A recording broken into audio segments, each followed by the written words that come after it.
સમાચારમાં આગળ વાત ગાંધીનગર ઓલ ઇન્ડિયા પોલીસ વિજ્ઞાનના 50 વર્ષની ઉજવણી અંતર્ગત કાર્યક્રમનું આયોજન કરવામાં આવ્યું, જેમાં કેન્દ્રીય ગૃહમંત્રી અમિતભાઈ શાહ ઉપસ્થિત રહ્યા અને કાર્યક્રમની શરૂઆત કરાવી।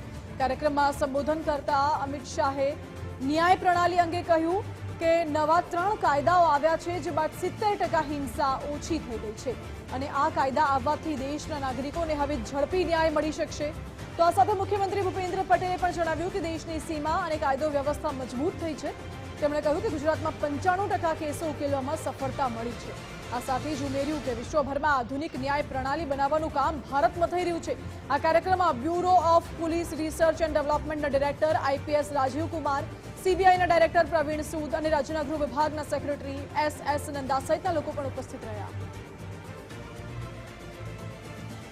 तो गुजरात में दर्ज किए गए साइबर क्राइम में 95% मामलों का हल करने में साइबर सेल को सफलता मिली है। हाल ही में प्रधानमंत्री जी ने भी अपने रेडियो कार्यक्रम मन की बात में भी देश में बढ़ती हुई डिजिटल अरेस्ट की घटनाओं पर गहरी चिंता व्यक्त की थी। अहमदाबाद की साइबर क्राइम यूनिट ने डिजिटल अरेस्ट मामलों में देश भर में पहली बार विदेशी अपराधियों को अरेस्ट करने में सफलता हासिल की है।